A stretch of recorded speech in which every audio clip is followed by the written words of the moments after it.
Alright, so yeah, we're on week 25. Please remember again, answer the attendance question in Google Classroom. And if you can log into Nearpod right now. And just a quick reminder, go ahead and turn in the assignment, which was the week 25 Common Lit, How Jackie Robinson Changed Baseball, okay?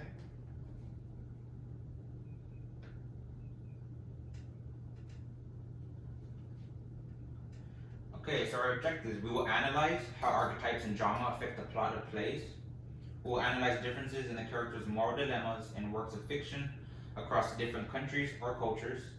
We will evaluate the connection between forms of narration, okay?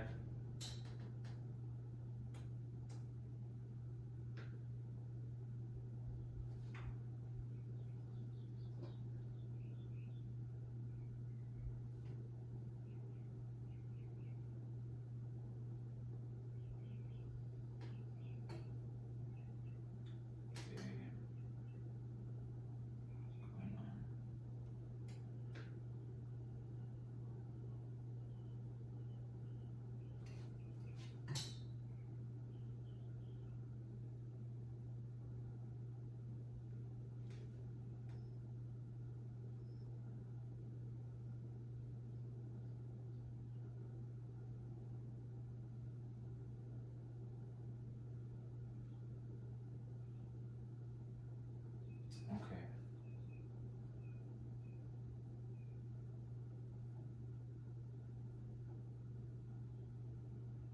Sorry about that. I'm having trouble with my connection.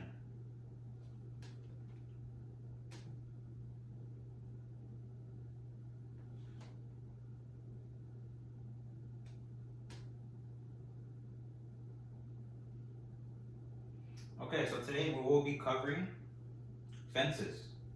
So right now we're going to see Fences is a small is a play that connects with Jackie Robinson of what we already covered, okay, in the past or on Monday. So this is going to be a quick summary on what Fences is about, okay, and then we'll go further more into detail when I provide you with the excerpt that I have for you, okay? So here is the summary video.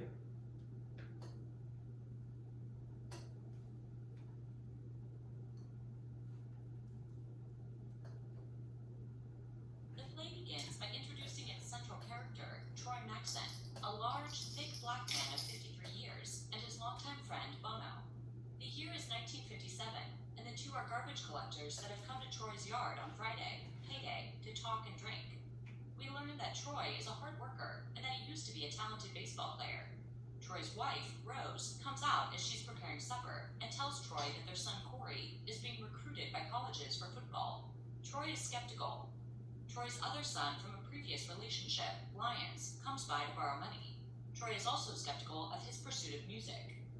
In scene 2, Rose is singing about Jesus as a fence that protects her. Troy joins her for breakfast and complains that Corey is at football practice instead of helping him build a fence around the yard. Gabriel, Troy's younger brother, shows up and tells them that he found his own place. Gabriel was injured in World War II, and he now believes that he is the angel Gabriel. He carries a trumpet with him and a basket of fruit that he sells for a living. We learn that Troy was only able to afford the house they live in because of money Gabriel got for his injury. In scene 3, Troy and Corey cut wood for the fence. Corey mentions baseball, and Troy talks about how teams don't play their colored players. Corey mentions some black players who do play, and Troy tells Corey that he hit 7 home runs off at Satchel Paige in the Negro Leagues. Troy tells Corey he must quit football so he can focus on his job and school. They argue. Corey leaves and Rose enters. She tells Troy to let up on him and reminds him that the world is different than it used to be and that he doesn't need to be so hard on his son. In scene 4, it's Friday again. We learn that Troy has been promoted to truck driver at his work. Lyons comes over to pay Troy back, but he won't accept the money. Troy tells him about his youth, and we learn that Troy went to prison for 15 years, which is why he never got the chance to play pro baseball. He had a hard youth, and his father was abusive. Corey comes home upset because Troy has told his coach that he can no longer play football. Act 2 begins with Corey telling Rose he's not quitting the football team. Troy bails Gabriel out of jail, where he had been due to charges of disturbing the peace. Troy and Bono saw wood for the fence. Bono hints that he knows Troy has been cheating with a woman named Alberta, and warns Troy not to mess things up with Rose. Troy agrees that Rose is a good woman, but admits that he is seeing Alberta. We learn that Rose wanted the fence around the yard. Troy tells Rose that he and Alberta are expecting a baby. They fight. Troy grabs Rose roughly, and Corey walks in. Corey attacks Troy, and Troy warns him off. In scene 2, it's 6 months later. Troy still lives with Rose and gives her his paychecks, but he doesn't come home after work. We learn that Troy signed papers to commit Gabriel to an institution and gets half his money. Alberta successfully delivers the child, but she dies during the birth. Troy rages at death, telling it to stay on its side of the fence. Scene 3 shows Troy coming home with his infant daughter, Raynell, and asking for Rose's help. Rose agrees to take care of her, but says that Troy is now a womanless man. In scene 4, it's 2 months later. Lyons is helping Corey find a job. Rose is going to a church bake sale, and Bono is hanging out with other workers. Troy is isolated, continuing to do his job of truck driving in a white suburb, and has nobody left to talk to when he is home. We learn that he has finally finished his fence. Troy and Corey get into an argument, and Corey threatens Troy with his own bat. Troy takes the bat away and gets ready to swing, but stops himself and tells Corey to get out. In scene 5, it's 1965, and Troy is dead. Raynell is growing a garden, impatient for it to flourish. Corey is in the Marines, while Lyons is in prison. Both men are home for Troy's funeral. Corey tells Rose that he won't go to the funeral because he needs to get out from under Troy's shadow. Gabriel comes over ready to blow his horn. He says he's going to tell St. Peter to open the gates for Troy. As the title of the play implies, there are many literal and figurative fences in the play.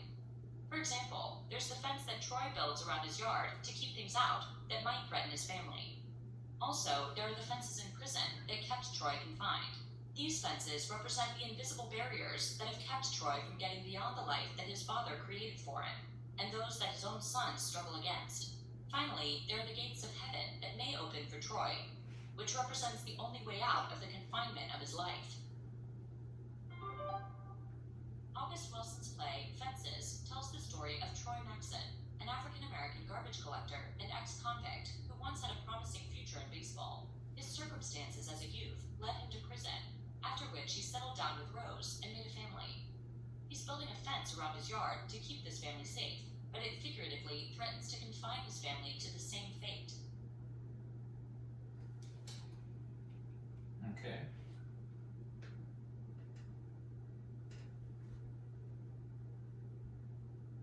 Okay, so if you notice, the play is called Fences, and they kept mentioning fences a lot, right, in this summary video. So based on the analysis in this video, what do the fences represent? Think about how they meant fences, literal or figurative, and figurative language. So what do the fences represent?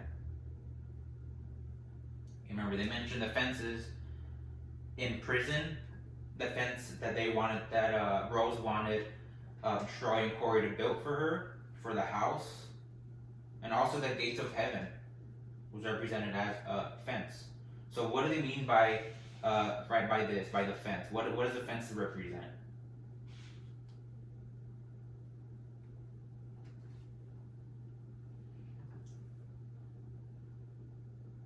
The fence symbolizes as what?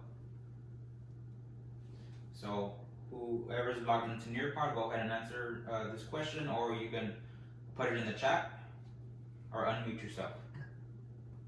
So what do the fences represent?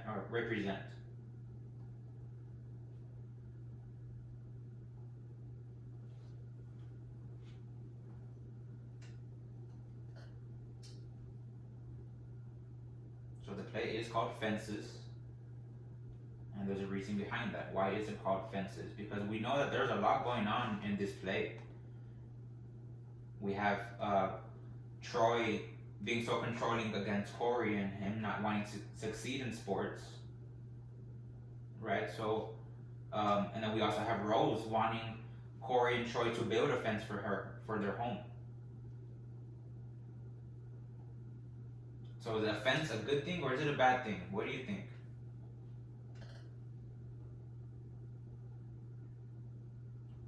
Also, they did mention the example in prison.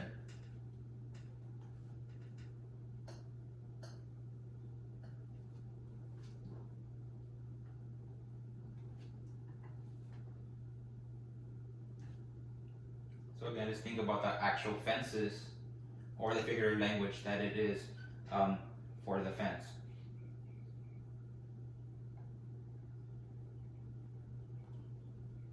Okay, we can say that prison, when there is a fence around them, it's to keep them from avoiding the real world, right? They're trapped in there in prison. And then if you go to a home like where Rose wanted a fence, so Rose wanted them to build a fence. We can say to keep intruders from coming in, or for her family from going out, right?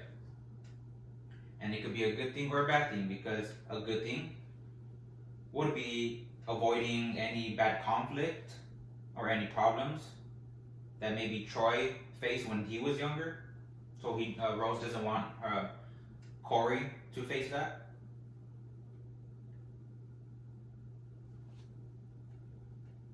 And then also leading to the gates of heaven. The fences there opens up for Troy when he passes away, right? Because the video did say, and we know that Troy passed away from a heart attack. Okay, and then finally the gates of heaven did open up for him. So that is the third representation of the fence. Okay. Okay, so let's move on.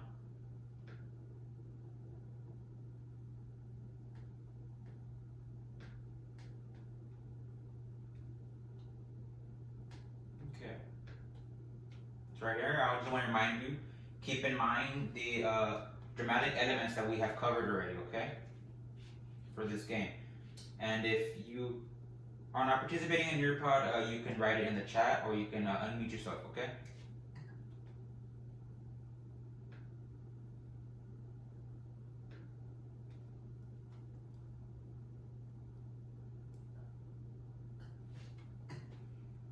Okay, so those of you that are in your pod, go ahead and connect. Okay, we have one. And again, remember your names are not showing. We need one more person. Okay, we have the other. And again, if you're not in your pod, you can unmute yourself or you can put it in the chat, okay, for the correct answer. Okay, so let's get started.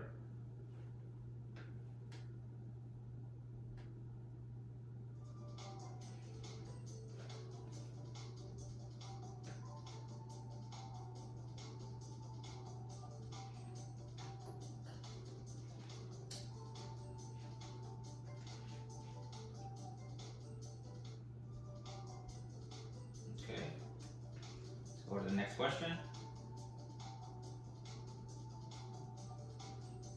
Okay, second question. So a conversation between characters in a literary work, a dialogue can contribute to characterization, create mood, advance the plot, and develop.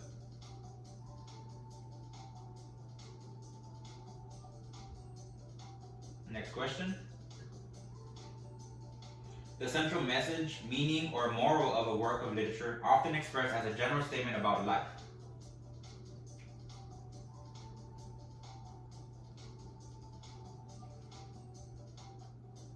Again, think back on the dramatic elements when we're reading a play.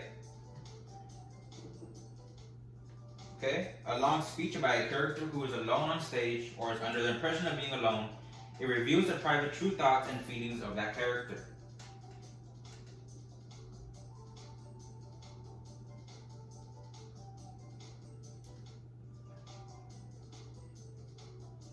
Okay. Alright, awesome.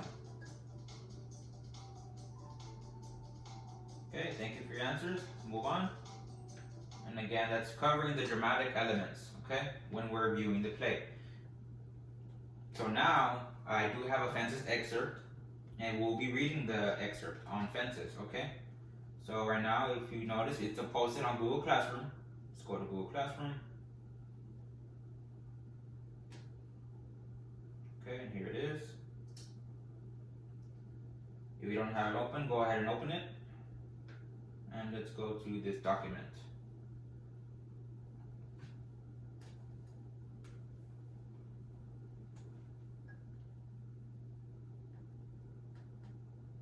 Okay, I'll wait a little bit just so y'all can open up this document.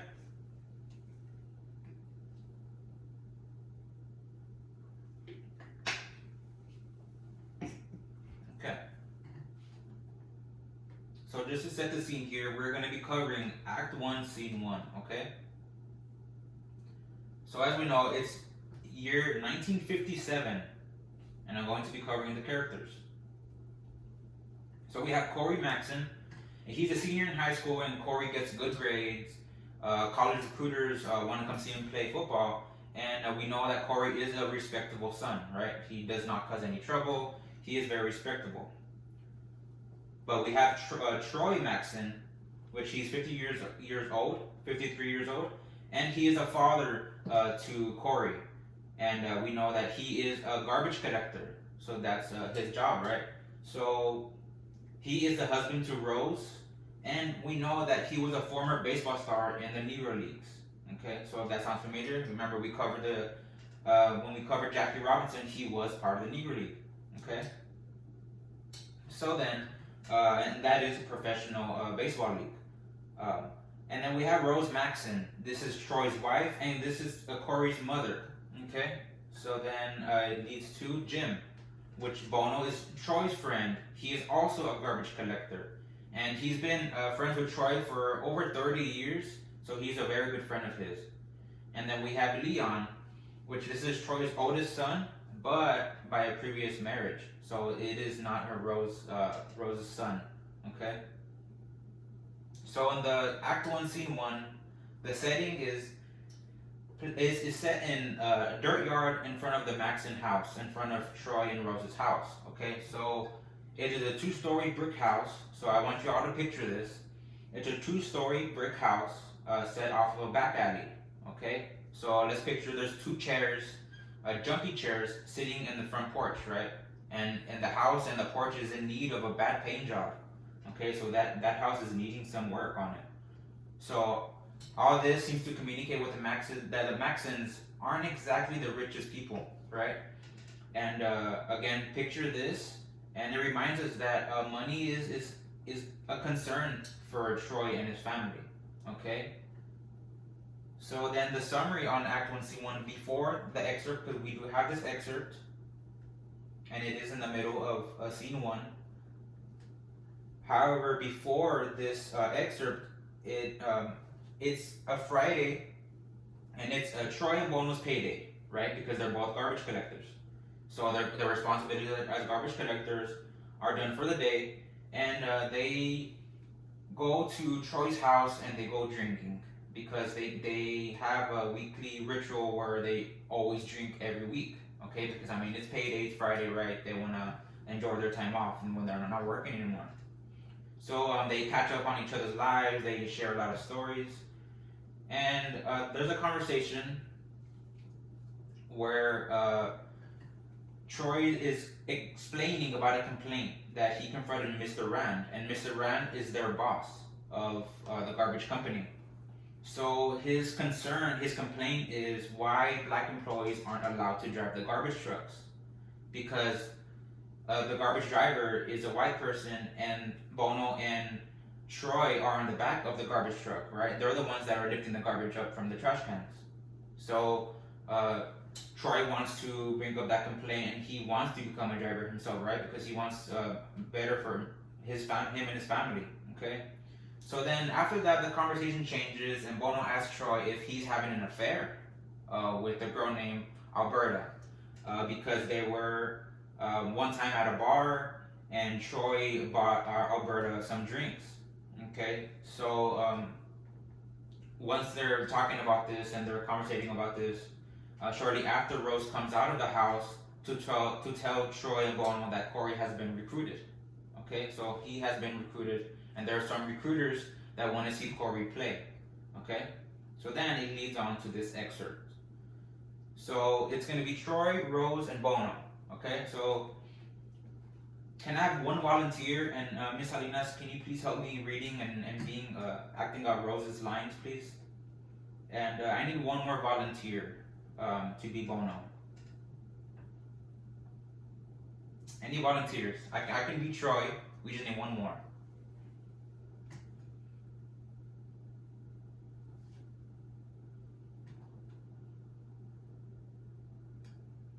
We're looking at you, Kevin.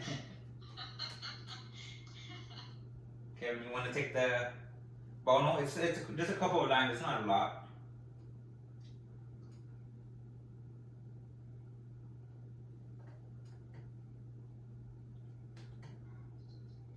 Alright. Okay, let's get started. Okay, so Troy, hands in the bottle. The only thing I say about the A and P is I'm glad Corey got that job down there. So let me stop real quick. A and P is a grocery store. Just so y'all can know, okay? It's a grocery store that Corey got a job at, okay? So I helped him take care of his school clothes and things. Gabe done moved out and things getting real tight around here. He got that job. He can start to look around himself. He can look out for himself. Corey done went and got recruited by a college football team. I told that white boy about that football stuff. The white man ain't gonna let him go anywhere with that football. I told him when he first come to me with it. Now you come telling me he done win and got more tied up in it. He had to go and get recruited how to fix cars or something where he can make a living. He ain't talking about making no living playing football. It's just something the boys in school do. They're gonna send a recruiter by to talk to you. He'll tell you he ain't talking about making no living playing football. It's an honor to be recruited. It ain't gonna get him nowhere. But I'll tell you that. Okay, Kevin, so right here.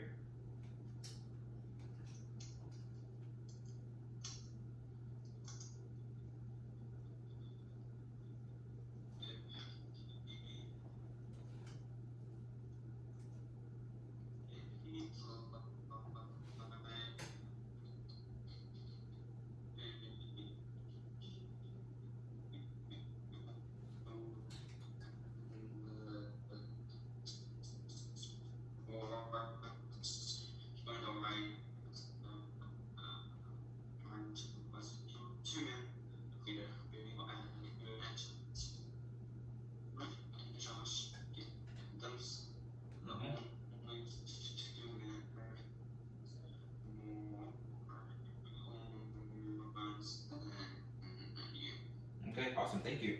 So, Babe Ruth and Josh Gibson are both baseball players, okay? So, right here saying, Bono saying that there's only two men that ever hit more home runs than you. Because remember, we know that Troy did play in the Negro League, right? He was in the major Negro Leagues. Okay, so what did ever get me? Ain't got a pot to piss in or wood to throw it out of. Times have changed since he was playing baseball, Troy. That was before the war. Times have changed a lot since then. How in the hell they done changed? They got lots of colored boys playing ball now, baseball and football. Okay, Kevin, right here.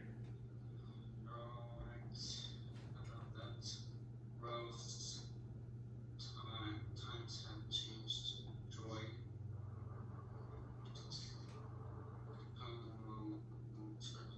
Yeah, awesome. There are not never have been no time taught too early. Now you take that fellow. What's that fellow that had playing right field for the Yankees back then? You know who I'm talking about, Bono. Used to play right field for the Yankees. Selkirk? Selkirk, that's it. Man batting .269, understand?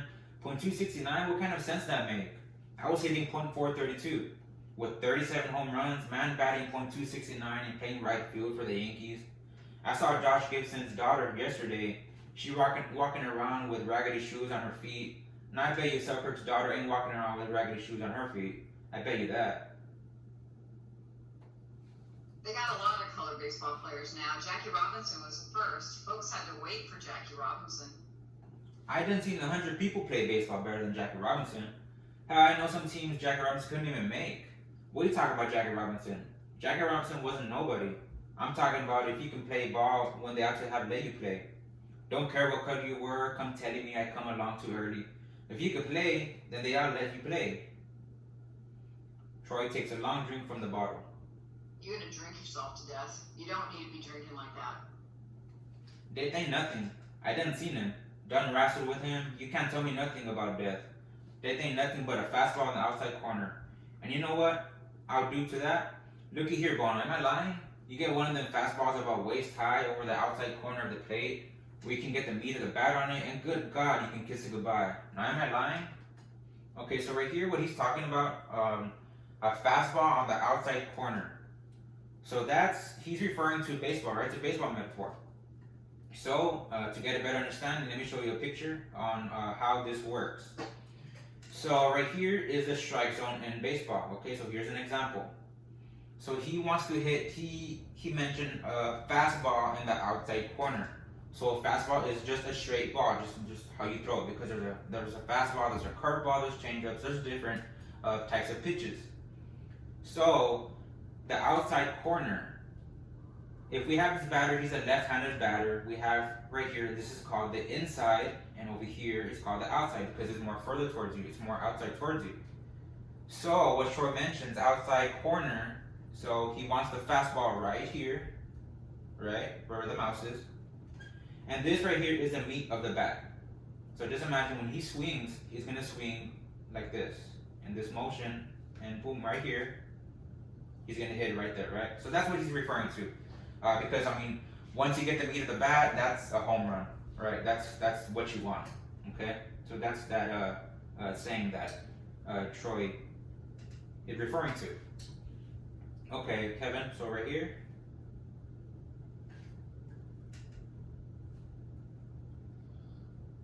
Nah, you telling the truth there.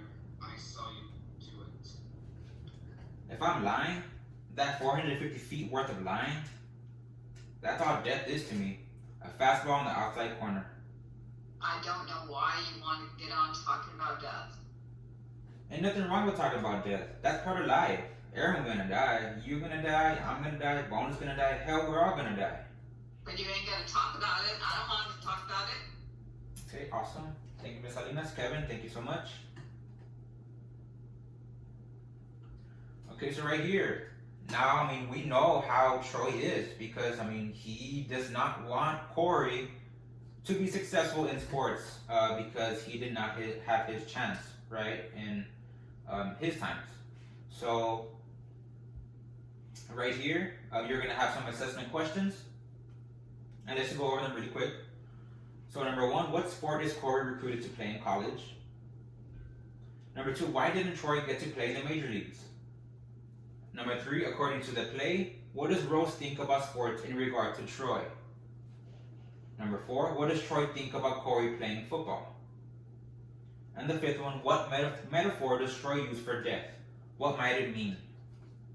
Okay? So there's those assessment questions. And let's go back to Nearpod.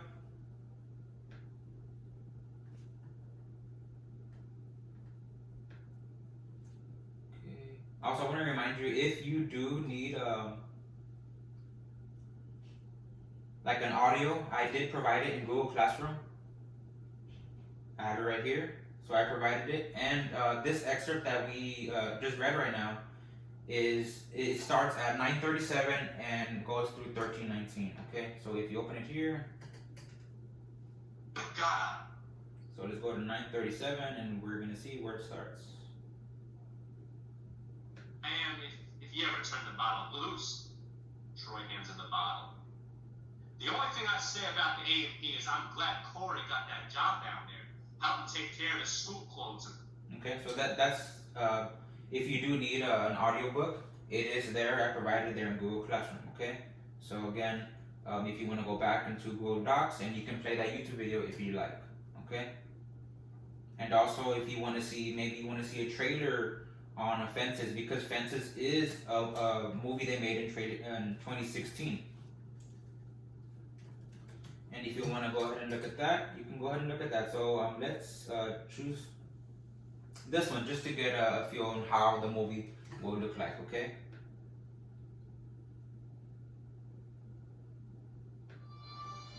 When I first met this woman, I saw Rose and I latched on to her. So that's Troy and Rose. I told her, baby, I don't want to marry. I just want to be your man. Rose told me, I told him if he wasn't a mankind, he'd move out the way so the mankind could find me. that's what she told me. You're in my way, you're blocking And that's Bono. me. Move out the way so I can find me a husband. Wait, Corey. I want him to help me with this fence. He got recruited by a college football team. It ain't gonna get him nowhere. If he be That's like Corey. you with the sports, he gonna be alright. Hey, but two men ever played baseball good as you. And what did it ever get me? I ain't got a pot to piss in or a window to throw it at her. Hey, Pop, can I ask you a question? How come you ain't never liked me? What law is there say I got to like you? A man is supposed to to take care of his family. You live in my house, fill your belly with my food, put your behind on my bed because you're my son. Now don't you go through life worrying about whether somebody like you or not. You best be making sure they're doing right by you. Corey just trying to fill out your shoes. I don't want him to be like me. I want him to get as far away from my life as he possibly can get. You the only decent thing ever happened to me, Rose. You can't be nobody but who you are, Troy. That's all you got to measure yourself against the world out there. Rose, I got something to tell you. I don't know how to tell you this. What, Troy? What? You ought to know it's time. I don't want to know this! But you ever give me your feet, them bones, and pumping hard? You never done nothing but hold me back. I'm afraid I was gonna be better than you. Everything that boy do, he do for you. It's not easy for me to admit that I've been standing in the same place for 18 years. I've been standing with you. I got a life too. Don't you think I had dreams and hopes? What about my life? What about me?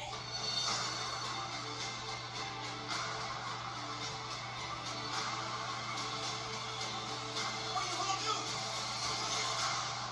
Some people build fences to keep people out, and other people build fences to keep people in.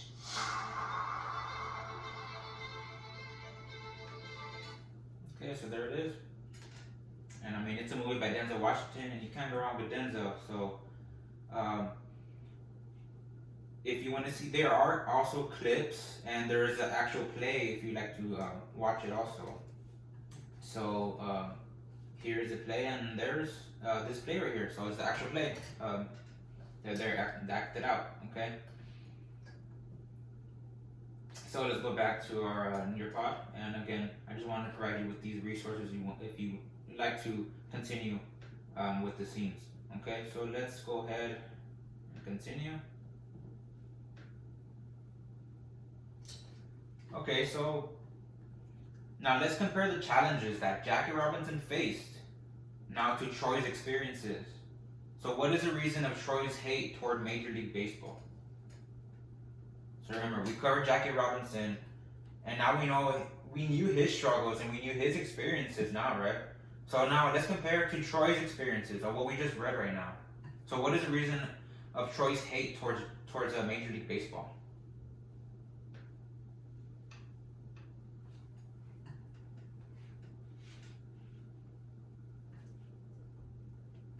So you can go ahead and answer in your pod, unmute yourself, or you can answer in the chat. Okay. So what is the reason why Troy hates Major League Baseball? Because we do know that, remember, he was in the Negro Leagues. Now we do know Jackie Robinson was also there, right, when he started. But we do know that Jackie Robinson advanced to the Major Leagues, right? He went to the Major League Baseball. So what is the reason why Troy hates Major League Baseball?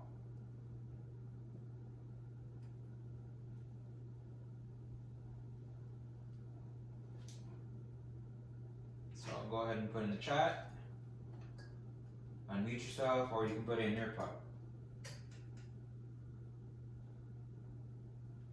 Again, don't worry, your names are hiding if you are logged into Nearpod.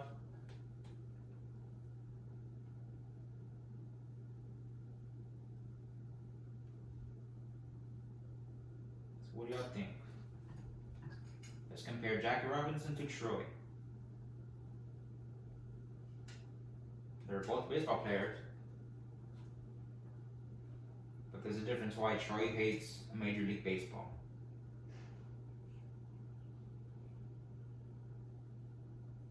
Now, do you think because he wasn't too good for them, he wasn't too good to advance to Major League Baseball? Or do you think because the person who he was?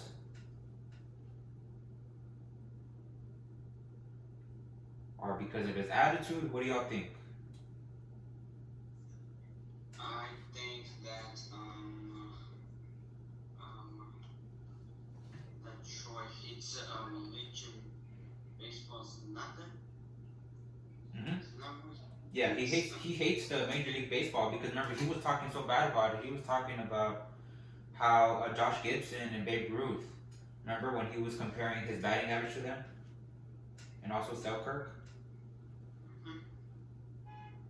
So do you think he hates it because he couldn't advance because he was African American? Do you think that, Kevin? I think so. I mean, it doesn't matter about the race. I mean, anyone can play baseball. Yeah. Today, anyone can play now, right? But at that time, in that era, that was an issue. So there was a Negro League and there was a Major Leagues, right? So just like Jackie Robinson, he was the first African American to advance to Major League Baseball. But because Troy wasn't able to do that, that's why he has hate towards Major League Baseball, right? Because of the time that they were facing. Okay, so that was the reason why Troy hates it. Okay. Okay, so just a quick reminder again, go ahead and complete these assessment questions on the excerpt. Okay, so just 5, 4 multiple choice, and 1 written response. And again, I want to remind you real quick again that I did provide the audiobook. Okay, if you want to play it while reading it, or if you want to hear someone reading it. Okay, so that's there for you. And any questions?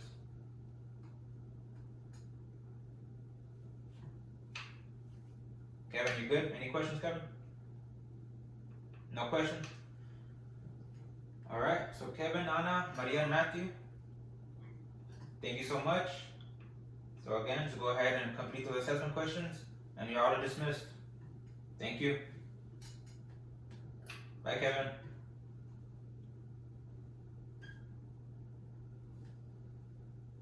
Okay, let me stop the recording.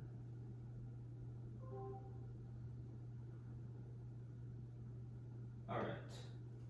Great lesson. Thank you.